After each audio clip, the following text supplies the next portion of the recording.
successful game. I'll be the boss, the king, and I'll take all the fame.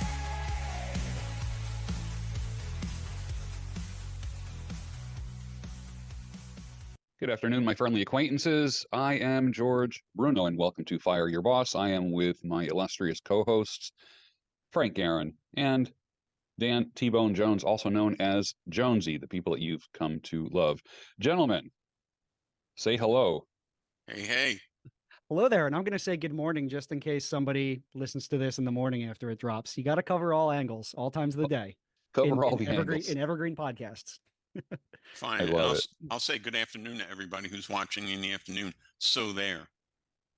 Well, it reminds me of the Truman Show. Remember when he comes out of the house and says, good morning, good afternoon, and no, in case I don't see you, good evening.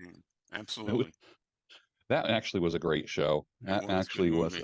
Oh man, I got to watch that again because I do think there is a slight chance we're living in a simulation, but we won't go there today. All right. Today we're talking about this incredible way of growing a business that anyone can do, and that is through joint ventures. I've known about joint ventures for 40 years, but there's somebody that we all know that has been an expert in joint ventures, and that was our friend Ken MacArthur. And Ken, I subscribed to Ken's email. Probably, I remember sitting in my office when I was married over 20 years ago and getting Ken MacArthur emails. That's how far back I go. And the JV, is that what it was called? JV Alert or something to that effect? Yep. Yeah. So that's what we're talking about today. JVs, joint ventures. So just for the audience, during the broadcast, I'm going to be calling joint ventures JVs. A JV is when 2, 3, or 4 people get together and do a joint venture. Imagine that. Come together and cooperate and collaborate to create something. If 3 people come together, there is a 4th entity that happens, and that's the product that the 3 people create. Everybody benefits from a joint venture individually and collectively. But we're going to talk to Jonesy first. Sir, tell me, what is your perception and what do you know about joint ventures, your experiences, and educate the audience of how easy a joint venture can happen and what the upside of it is. Great questions. So if I had to label myself with yet another moniker, it would be the JV junkie, because in the past 18 months or so, I've joined and created at least 6 or 7 entities or projects which could be considered a JV, joint venture.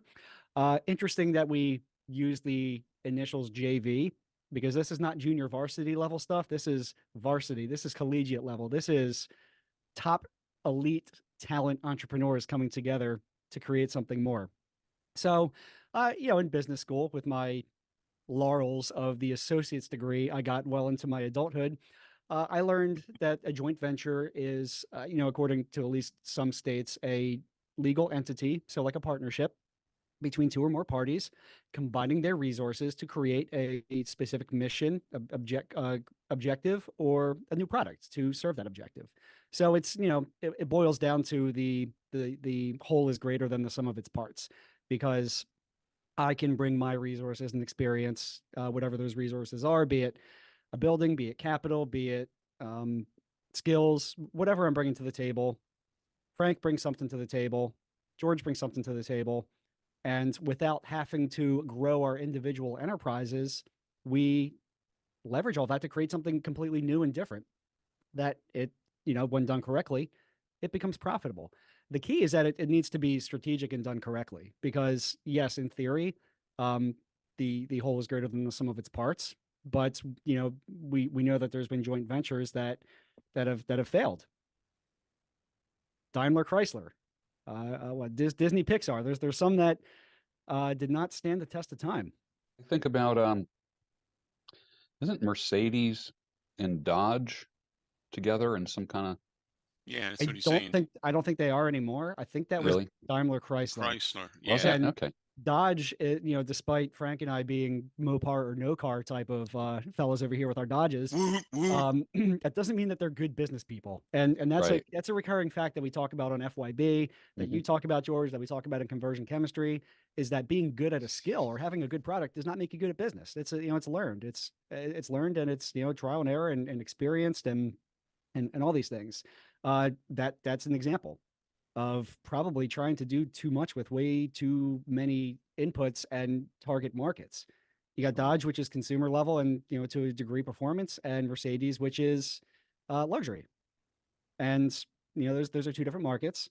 And I don't know the in and outs of that whole JV. All I know is that there was Fiat was involved, and then Daimler Chrysler disbanded, and Fiat may still be a part of it. Plymouth, they axed as a brand, and now it's an entity called Stellantis owns Dodge. It's all I really know about and care about. But case in point, they're not all successful. Mm. Mm. Yeah, I know near me there is a van center with a Mercedes emblem on it, and I see nothing but Dodge and Mercedes Sprinter vans in the front of it. Everything from delivery type vehicles to almost like van life kinds of things that are fully Yeah. tricked out, look like residences on wheels. And I'm not sure if like they need any special care, but there is a Dodge and Mercedes van center in Conshohocken. I Mhm. thought, okay, that's interesting. And like I said, I should probably just look it up right now to see if they're still combined. But a dealership can have multiple franchises operating under the same rooftop. Yes. That they can sell. And there, case in point, is why it didn't make sense to me. Is from the exterior, that Sprinter van, it's the one that you see all the Amazons driving around and delivering stuff. Why Yeah. is there a Dodge Sprinter and a Mercedes Sprinter? Yeah. It did make sense for Dodge, right? They've got their whole commercial line. But why a Mercedes? Why make a Mercedes cargo van? It doesn't make sense to me. You got the G Wagon, which is, 150, $200,000 luxury SUV. That makes sense. Why? Just why? So Yeah. there needs to be a why with a joint venture, right? Sure. Sure. Makes Yeah. sense to me. Mr. Frank, what are your thoughts about JVs? Well, two things. Number one, it looks like Chrysler and Mercedes were together from like 1988 till about 2009 when they last relinquished their sale, their shareholdings of Chrysler. Because as a Mopar man, I needed to know that. Let me talk to you about JVs, people. A joint venture is nothing more complicated than as follows. Say me and one or two of my neighbors buy a snow blower, and we say, listen, instead of each of us owning a total of 3 snow blowers, why don't we just split the money 3 ways? And every winter, I'll blow first, you blow second, you blow third. I think we need to do that again, George. I didn't mean to say that. Nope. I think you're No, keeping that. We're No, no, we're I isolated. keep keeping it. that. All right. Remember, That's an isolated clip. we include comedy in this show. This is the only Snow, entrepreneurial show where we can laugh. fine. I meant snow blow. He's using Yeah. JV for the joint venture. I can use blow for blowing snow. All right. But anyway, the point is, why shouldn't each of us spend $2,000 on a snow blower when we can have one, right? Or let's say that, um, I'm an appliance repairman and you're a carpenter, right? Or an electrician or whatever. Why don't I carry your business card to every house I go to? And I say, hey, I'm here to fix your microwave. If you ever need a good carpenter, one of my buddies is a killer carpenter. The guy bangs nails like nobody else, and he cuts and does moldings like Picasso would, Mhm. right? Things like that are just so simple. It's like, what assets do you have? What assets do I have? And one, two or more parties. How do we bring those two crazy kids together so everybody makes as much money or more? And more can be more money, like more money, more money, more money. Just look Mhm. at us. I went to Ken's not even a year ago. I see this handsome devil across the aisle wearing Yeah. Jonesy. Yeah. a tropical shirt with a Oh, bunch go of on. cats on it. I'm like, how can I not work with this guy, right? That's right. Oh, is that that is T-Bone down there, isn't it? These are my actual cats and dog. My wife Bree got this for me. As we're recording this, I am 40 days away from my 40th birthday. It was a surprise gift she got me for the countdown. Yeah, 40, you old bastard. Nice. You'll get no sympathy from this quarter. I'm gonna be 60 in December. And my wife buys me a shirt like that, I'll wear it proudly too. You're rocking that look, right? So anyway, I'm at Ken MacArthur's. And I start over a few months, I hear Jonesy talking. He's marketer, internet marketer. He's making sense, everything he says, right? So one day I go to him, I go, hey, you know, let's talk. I like the way you do things. I think you have some great ideas. I think we could work good together. So we meet at this cool cool hip trendy coffee shop in Lansdale, beautiful downtown Lansdale, Pennsylvania. Right. Meet a few times, talk about what we both want in the business. Boom, we get moving. Now look at us. We got a banner and everything. How about it? Not even a year later. And we're making money. It's the craziest thing. But, I think we complement each other very well. And out of conversion chemistry, then we get to know you, George, again through Ken MacArthur, which Yes. shows you the power of a mastermind group is Yes. it's just unreal. So now we've got FUB, Fire Your Boss, or FIBE, depending on if you're using correct English or you are in the middle, right? So we have this, and we've got George with his deep, booming, manly radio voice. We've got me with my mirth and frivolity. We've got Jonesy with his wild ass shirt there. And we're coming together now. We're making a JV out of a JV, right? And this is straight to the top, people. We are not playing here. This isn't, I have overhead. Jonesy has overhead. I'm sure George has overhead. None of us, as far as I've heard it, were born into royalty or riches. I was raised decidedly blue collar, drove a truck and a tractor trailer for a living for the first 15 years after high school till I found the internet. I can tell you my first couple of JVs, if I may, how they came about. One of them about 1999. Picture it, Sicily, the year 1999, right? Actually, it was Manchester, England, but anyway, whole Golden Girls reference there. I was promoting a program called Easing Tactics from a guy from Grimsby, England, right? He messages me one day. He says, hey, you're my number one reseller. You're my number one affiliate. Would you like to come over here and fly over here and talk business with me? Let's figure out a way to make this thing happen. I get on a plane, fly out of Newark, New Jersey, fly over to Manchester, get on a train 2.5 hours, take the train across England, essentially, which sounds like a lot, but it's really only 2.5 hours. So I get to Grimsby. He picks me up in his SUV. We sit down, we break bread. Out of that came the hypnotic blueprint. Now, you guys wouldn't know that, but that was one of the first membership sites. I won't say on the internet, but it was certainly one of the first paid membership sites online. And we ran that for a little while. And yes, that JV worked. And yes, that JV didn't work. It worked in the beginning, a lot of excitement, a lot of good people. Why didn't it work? Because for $40 a month, people were expecting $4,000 worth of coaching. That's not how life works, ladies and gentlemen. So we just disbanded it. I went into my own coaching. He went into his coaching. Still best friends today. Second JV I did, Terry Dean, one of these internet, like one of the Mac daddies, one of the OGs, right? Him, Marlon Sanders, people like that. Blast from the past, man. Those are some names that go back. Yeah, well, they're still around too, Terry and Marlon, and they're still both people I would recommend. But Terry came to me and he said, hey, Frank, again, you're my number one affiliate. I like what you do. Let's make a product together. And that was it's called Instant Internet Streams for Ordinary People. And what we did, he was a Little Caesars pizza driver from Richmond, delivery driver from Richmond, Indiana. I was a truck driver from New Jersey. Come together and make these cassette tapes, George, that we had to process to a fulfillment house. You're aging yourself by saying cassette tapes. I also said I'm going to be 60 in December, so yes. I might as well live my truth, right? Cassette tapes, right? I remember we decided, should we go to cassette tapes or CDs? Was the market for CDs going to be enough to warrant switching over? And finally we did. And out of that, I made, I I mean, I sold over $1 million worth of products. I made through coaching and speaking at events and running my own events and everything. I guarantee I made $500,000 over the years from that one JV. And Terry sold the resale rights to Nick James over in England, who's another dear friend and a great internet marketer. Evidently, he made $1 million selling our stuff right in the UK. He bought a license from, for the product, a resale, license for the product. Took the letter. It was a great story. I mean, a pizza delivery guy and a truck driver making all this money online.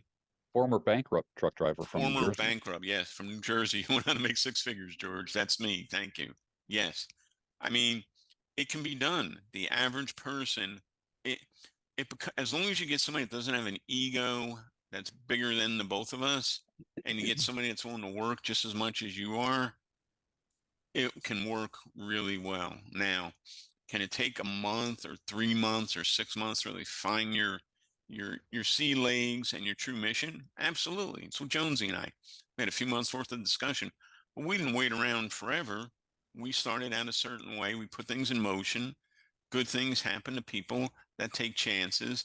Good things happen to people that put things in motion. I mean, that's it. There's no geniuses in this room. We come this close, the 3 of us, right? And that's individual, not combined, by the way. 3 near geniuses like us can do it. Certainly, you guys and gals watching this at home can do it. Because I know if I can do it, anybody can do it. I feel the same way. If I can do it, anyone can do it. I didn't get my first cell phone till I was 41, my first laptop till I was about 41, 42 years old. So I'm kind of like late to the game. And everything for me happened, everything. I was grinding till I was about 45. And then I started seeing the light. So for some people that are saying, I think I've come to the end, let me tell you something. It didn't start really. I'm kind of like a little version of Colonel Sanders. For me, stuff really didn't start popping for me till I was in my 50s. Really, really popping, where I really felt confident. I love that Colonel Sanders reference. I actually just talked to a former coworker of mine from the car industry who I think very shortly after I left, he left to start his own business. He's running security detail for celebrities now. Like high-end transport and security detail. Like, okay, did not see that coming, but he's loving it. He's qualified for it. And he made a comment on LinkedIn to the effect of, it's never too late to start that next chapter.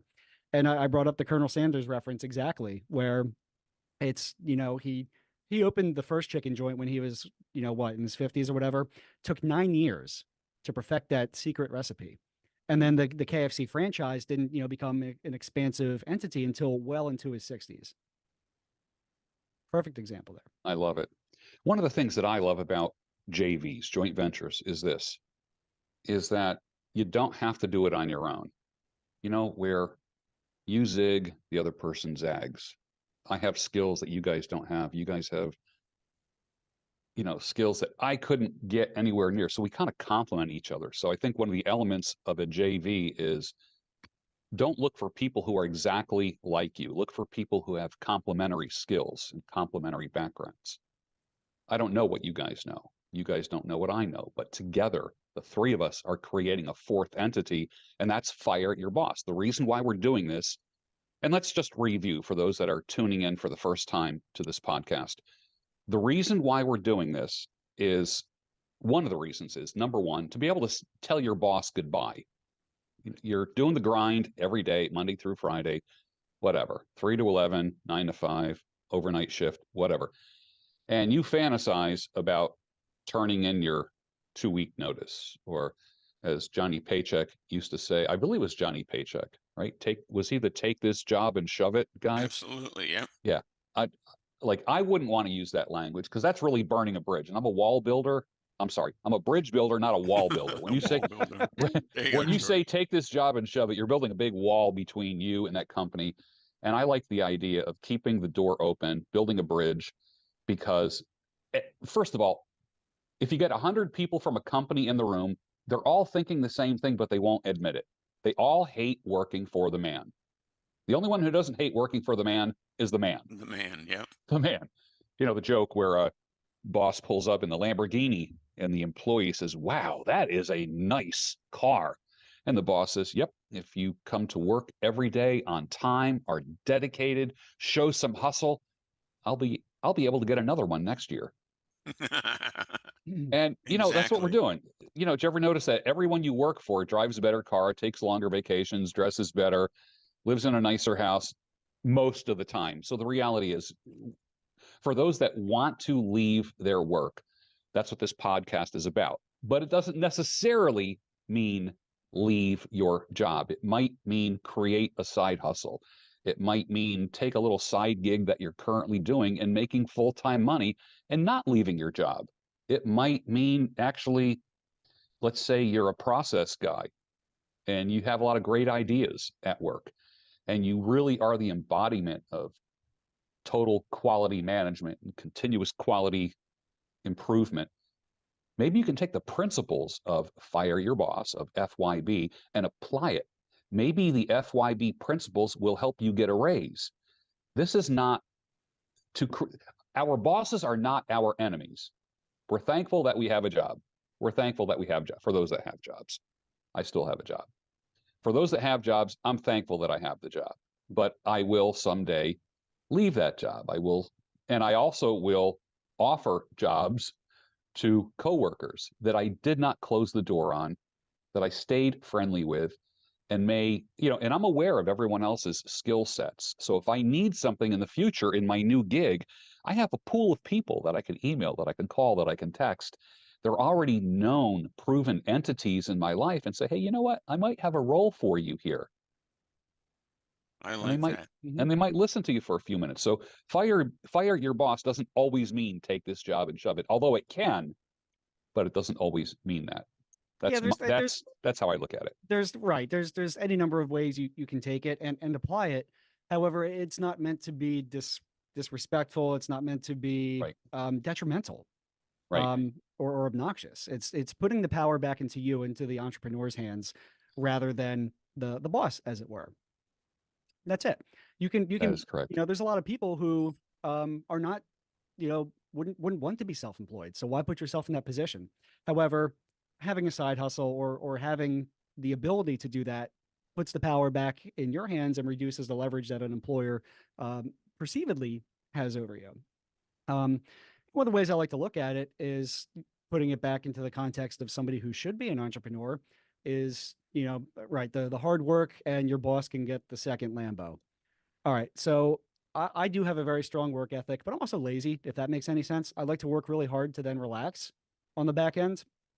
Now, in the 2 years since I've been in full entrepreneurship mode and having started 3.5 successful businesses, that's with the same amount of effort I've exerted.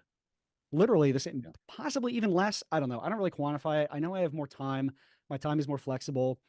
So the hours are weirder, but that's my choosing. So working the same amount of, with working the same amount of effort, how hard I'm working, 3 businesses instead of trying to placate customers, coworkers, supervisors, owners. Now I'm in a position where I do work for previous employers. It's awesome. So I still get to serve them in the way I was meant to. And others, countless others. That's what this is about for me. I like that. It's kind of like win-win. It's win-win. When you look at the spin-offs that so many different companies have had, it's amazing. When I listen to some of my favorite business podcasts, all those guys, every single one of them worked for Facebook, they worked for PayPal, they worked for Twitch, and they gained a lot of skills there. They gathered a lot of experience there, and they came together and created something. I look at my favorite podcast is called, my favorite business podcast, other than Fire Your Boss, is called My First Million. It's 2 very successful guys that were proven entities in other fields came together and created what is now one of the most popular business podcasts and YouTube channels that there is. I really love it. Our backstory is I started attending the 1-day intensive mastermind. I met you guys there. We started talking, and I think it was as informal as, hey, we should do something. Something like, we should do something together. We should do a podcast. And like what? What should we do? I don't know. And I was probably speaking out of my personal frustration because I want to fire my boss of a part-time job. And I said, how about something about like leaving your job?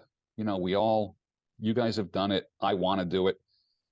And being able to say goodbye to your job, and just literally, I just plucked it out of thin air. Fire your boss, which has kind of like a little ring to it. When people hear that, they're like, boy, I'd like to do that. It resonates with a lot of people. So we talked about what our roles would be. And the three of us have three very distinct roles. We have three very distinct experiences. And so far, we've done 13 episodes. This is actually episode number 14. So this in and of itself is a great example. We are practicing what we preach. This right here, my friendly audience, what you are listening to is a joint venture with three men with separate skills coming together to create a fourth product that will benefit others. It's a lot of fun too, whereas work, you don't usually associate fun with work, you know? I mean, let me put it this way. I loved driving tractor trailer, very manly, very, I had my work boots on, my sunglasses, my jeans, and give me a truck and I'm gone, man. It was great. Mm-hmm. But my last job was the one that I loved the most because I knew going in that I was leaving within a year or two. And I Mm-hmm. stayed 2 years driving tractor trailer 2 or 3 days a week, right? And I could come in and have a good time, work hard, take pride in my work because I knew the next day I was going to be at home building my business.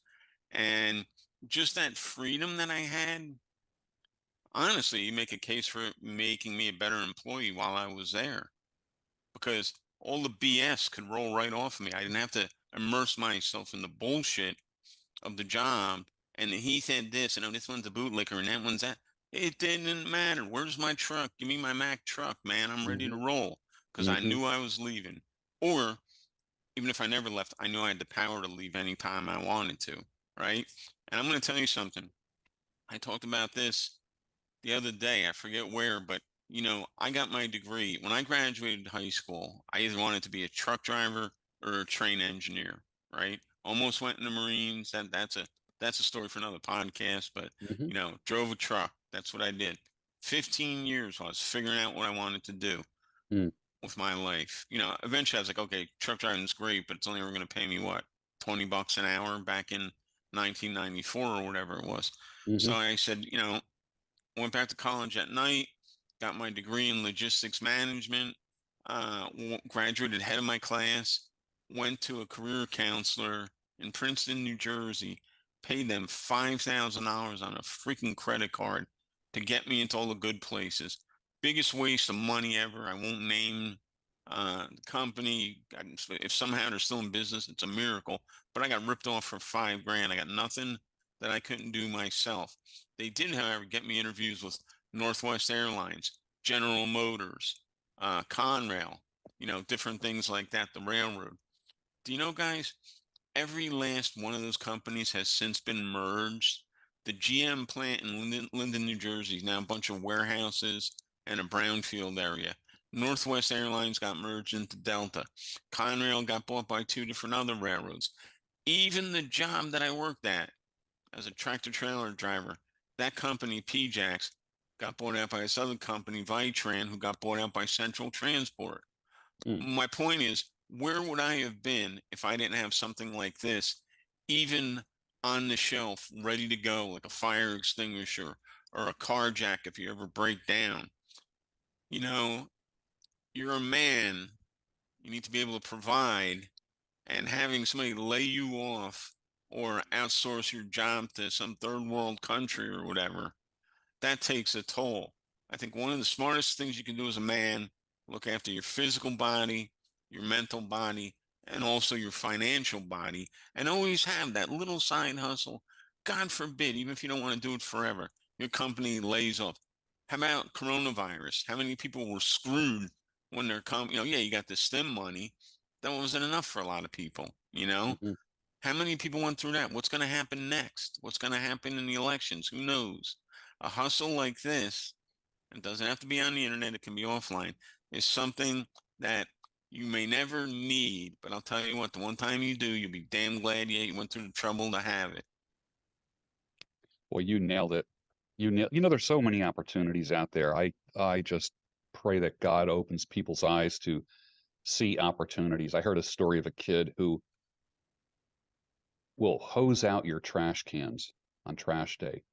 You ever notice like the bottom of your trash can has like this soup in the bottom of it that just smells and attracts flies? This kid will bring your trash cans out to the curb. He will bring them to your backyard, to the corral, to the side of the house. But before he puts them there, he hoses them out, cleans them out, and just sprays a little disinfectant or something in there. And I think he charges like $3. And it's not around here, but I'll tell you what, if the kid lived in my neighborhood, are you kidding me? $12 a month to take my trash, kid's like 12 years old, take my trash out to the curb, bring it back and hose it out. There's an opportunity right there. So opportunities are everywhere. My friendly acquaintances, they are everywhere. When I was thinking about growing my YouTube channel, how can I do it? I thought to myself, all right, I will offer all of my videos on my podcast, which is called Listen, My Son. 12 people took me up on it. And that is where they repurpose my videos. You can't do more than 60 seconds, 30 to 60 seconds before YouTube hits you with a copyright strike. So you can actually utilize people's videos for your own channel and put your own affiliate links with the video. So you make the money when people click the links. I had 12 people do it. One guy is making a living doing it and is now a business partner of mine, Samuel, that you both met. He is going to crush it. And he's only The Sultan of 19 Savage years old. himself. The Sultan of Savage himself is crushing it. He actually has more followers using my video clips than I have. Whippersnapper. But here's the catch. He's got to tag me.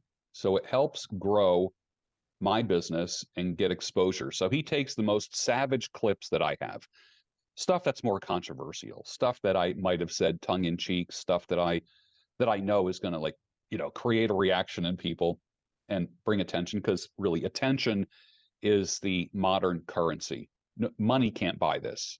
Absolutely. Attention is the most important thing. If people don't know who you are, there's no way you're going to make money. As Grant Cardone would say, if I don't know you, if people don't know you, they can't flow you. They can't flow their money to you. Yeah. And I think it's exciting. I'm happy, and I'm encouraging the heck out of Samuel, the Sultan of Savage. So let's here's another tie-in for you. Yeah. Is I have yet another business that didn't really take off. It was with a different partner to do social media and e-commerce for a brand we made up. It's called shutupkaren.net. You all know Karen. Karen. You all know what a Karen is. The busybody. I want to talk to the manager. Yeah, of course. So a previous partner of mine, he's technically still an owner in the business, but he ghosted. He went viral on TikTok with some Karen videos that he took himself with a Karen he encountered. So we launched a brand around it. It's whatever. It's some e-commerce we're selling. And then it just went defunct. So I after seeing what the Sultan of Savage did, I offered him. I said, "Here, you want to take it over?" So we'll see where it goes. I'm telling you, new JV just created. Everybody in this audience has the potential to create a JV. Let me tell you what else a person can do if they don't have an existing business. You can find a person who has a business here and find a person who has a business here, and you be the connector. Bring them together. There's a joint venture. You are the connector. So now it's a three-way business, those three people. So if the only thing you can do is introduce people to each other, like every business, well, I've always said that usually marketing is the last thing that people think about. Hey, I want to start a donut shop. Great. Sounds like a great idea. Wow, what a business. That would be good. Everybody loves donuts, but they know nothing about marketing. They get together with a guy who loves marketing and donuts. Wow. Then there could be a match made in heaven there. There's a joint venture. So for my audience, Jonesy, what would you how would you encourage the audience to find a joint venture, create a joint venture? There's going to be those who say, I'm not qualified to do it. I've never done marketing. I have no idea. You know, you say to people say, I wish I could do something other than what I'm doing. I'm like, well, what do you want to do? I don't know. Well, what do you enjoy doing? I don't know. What would you tell those people, So Jonesy? we're gonna talk to a group of people now, and when we get faced with this question individually of I don't know what I could do as a side hustle, I don't know what what skills I bring, what my unique skill set is, and we you know we ask them the questions. A, what Ken MacArthur always says, what do you want to do when you wake up in the morning? And Mhm. B, what are people already paying you for? Or if not that, what are people going to you for? What are you known for? Simple as that. Yes. And list those skills. Yes. We can talk about that till we're blue in the face, as I think we pretty much bring that up on every episode. Mhm. And then by leveraging those skills, there you can have your side hustle. Now, there's going to be missing pieces. You can't necessarily always run a business with that list of skills or that Mhm. unique superpower. That's okay. You got to, find somebody else who does. Um, let's say you learned how to make a really killer sourdough bread during COVID, where everybody started making sourdough bread. Except now, like everybody who quit, you're still making it. People Mhm. seem to like it. And you thought, yeah, I'd sell this. It's the type of thing Mhm. where it's a monetized hobby that, Mhm. I wouldn't not have fun doing it, because that's very important too. If you're going to monetize a hobby, make sure it's still something you're passionate about and want to do. So the Yes. side quest right there, side advice. Yeah. Um, Partner up with somebody who's very good on social media. That's it. That's it. Because they already have some sort of acumen for marketing, Mhm. and learn to grow together, bringing I think two that's complementary fantastic. skill sets together. Simple as that. I'm Complementary trying to skill give like sets. something that's very low barrier. Um, to I'm not a lawyer. I'm not an accountant. I don't know your state's rules about food selling and business licenses. However, Mhm. you can start a cottage industry just with that. With, hey, I want to Mhm. bake, but I don't want to sell. All right, find someone who wants to sell and Mhm. likes your bread. There it is. There's a JV. Yeah. Yeah, I like that. Frank, what do you think? What are your thoughts on that? Well, I'm going to back up what Jonesy said. And all I'm going to say again is, you know, something as simple as bread can make you money. Like that's just crazy. Something like even do what you like to do. Like there's people that I know that their side hustle, I'm into trains, right? You guys know that. So Mhm. I have a friend who's a teacher. His side hustle is buying and selling Lionel trains, that might be sitting down somebody's basement from 10, 20, 50 years ago. And Mhm. he sells them at these, you know, um,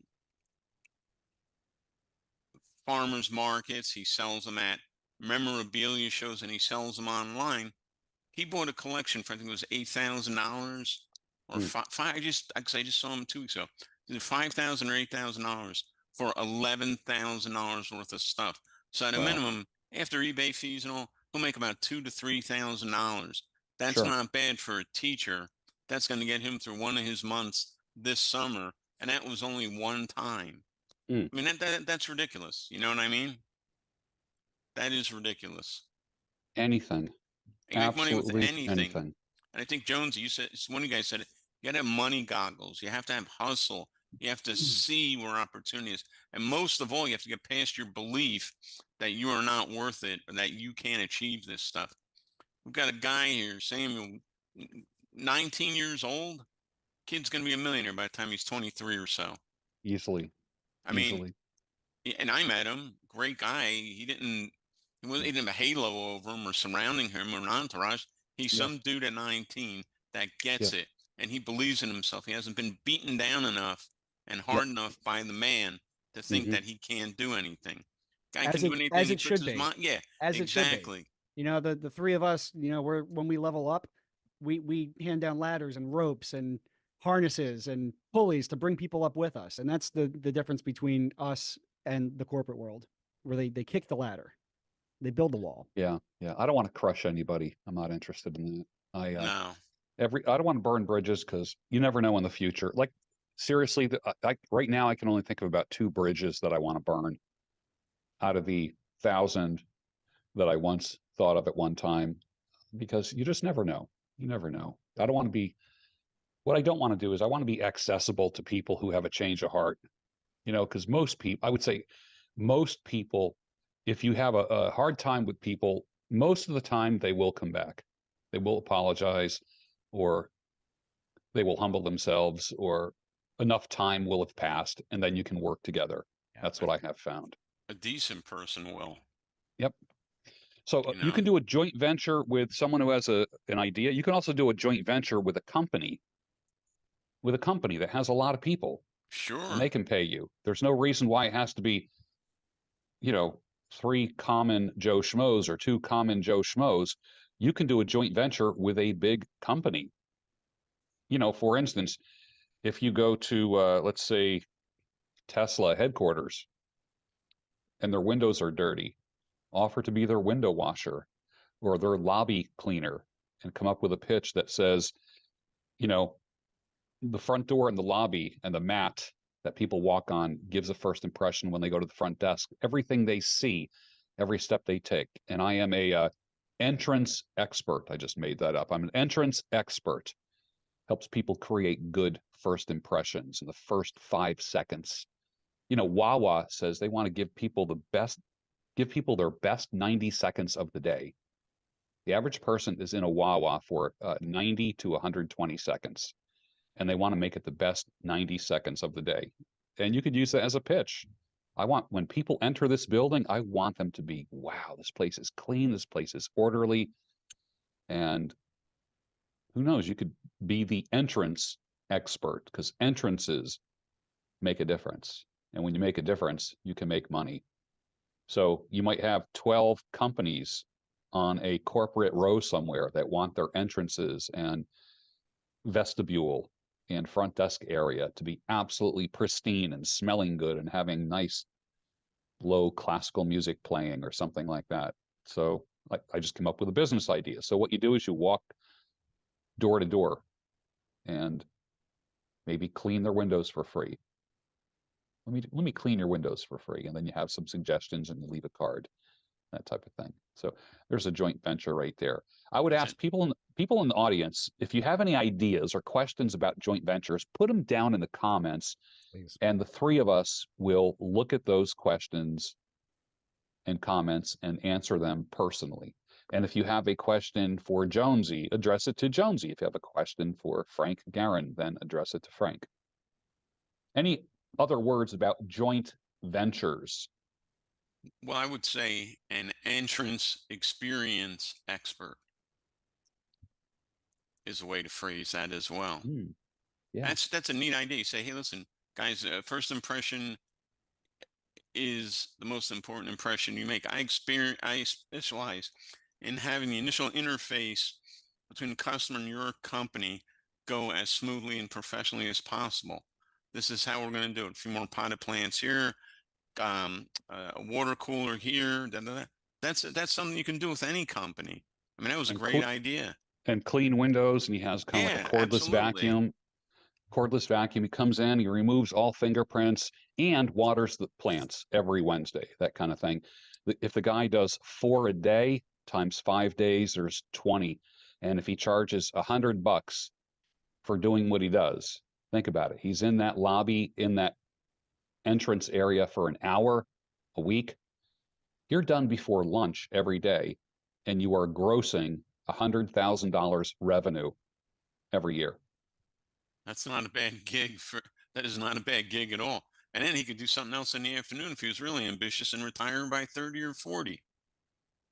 Well, my thoughts are hire someone to do that, and you sit back and you coordinate that and go and land another 20 clients, that kind of thing. I like it. I like it. And again, you only have to have an idea. You don't even necessarily have to have assets to create a joint venture. Our assets that we brought to the table was our experience, our knowledge, and hopefully a modicum of good looks. What else did we bring? Nobody started this gig with $50,000 kicked into the pot, right, guys? There was not a big investment except commitment Yeah. and an idea and follow through. And basically, I've always said that faith, there's three components to faith. I have faith that Fire Your Boss can work. And the three components are mental assent, commitment, and follow through. And that is exactly what we're doing. And we actually completed that cycle within a week. We thought about it, we committed to it, and we followed through. And we said to ourselves, and we weren't saying, hey, this is going to make us rich. What we said was, we're going to do 12 episodes and then we're going to meet face to face and talk about it. And then after we did that, we thought, well, we can meet every 12 episodes. So that would end up being 4 times a year. That is not bad at all for a business that's going to make us a lot of money. A lot, yes. And honest money, money you can be proud of, money you can feel good about because you're helping other people and provide value, which at every job you're at, can you ever say that? I mean, there's some jobs that I've worked at that, like, you know, I would have done things a little more differently, a little more honestly, you know?